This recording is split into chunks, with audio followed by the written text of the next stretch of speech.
I'm going to demonstrate a Java web app that we developed for the Reporting Patient Safety Events Healthcare 2.0 Developer Challenge. This is developed using several open source software packages, including Tomcat, which is the app server, Infogrid, which is a RESTful Java graph database, MySQL, a database, and jQuery, which is a JavaScript library. I have the application running locally on this machine, and I'll jump into the browser and show it to you as it's working.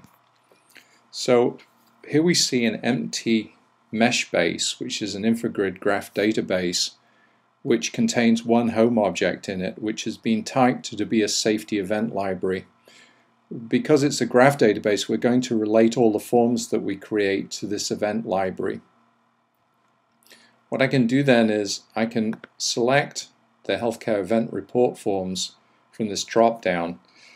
Naturally, this isn't something we'd see if we presented this to a user, but it's convenient for the demonstration purposes to launch the form. So this is the form. As you can see, it's very similar to the forms that AHRQ provided as analog PDFs. We're simulating an event ID and completing some data in here. One thing to note is that these forms are context sensitive and intelligent. So by selecting blood, for instance, I get blood as a blood form added. And similarly, if I add device, I can add a device form. So for the purposes of demonstration, I'll create a blood form. I've already started to do this to speed things up a bit. Another thing to note here is that we've integrated through a simulated EHR for a patient.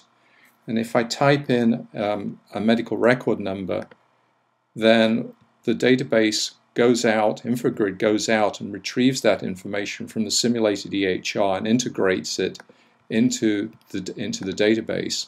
So if I select this again, we should see that that record's been fetched and integrated into the mesh base. Let me submit this form now.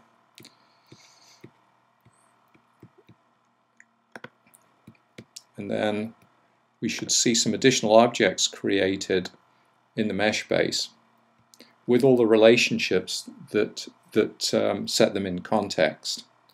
So the home object now, which is the event library, relates to one form object, which is the form object we created. So I can follow that by hitting that link.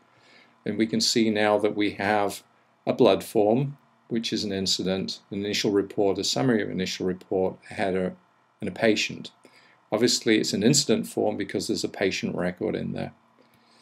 The other thing we did is when we submitted the form, we made a relationship between this patient in the form and the patient in the EHR, and that's being represented here, so I can follow the link to the EHR, the simulated EHR patient.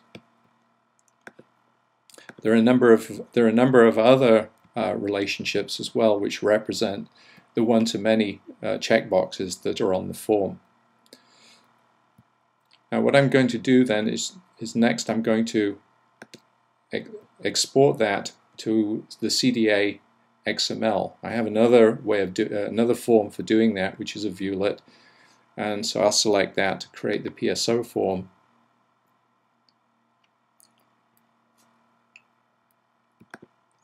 And if we look at that, we can see that it's correctly formatted XML for the CDA format that needs to be submitted to submit the PSO form to a patient safety organization.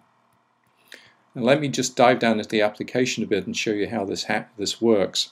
Is that the models are declared to Infogrid through an XML schema definition. So there are two subject area models, one for the simulated EHR and one for the form model.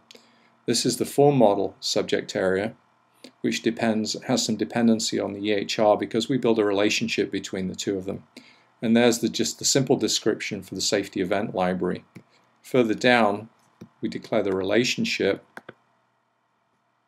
between the safety event library, which collects the form model. And here's the EHR description, the simulated EHR description. The rendering of the forms is done through JavaScript. There's a single Java server page that does that, which contains a lot of JavaScript, which depends on jQuery.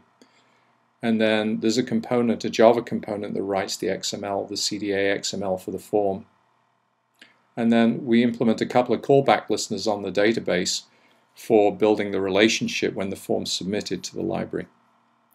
That's it. Thank you very much for listening.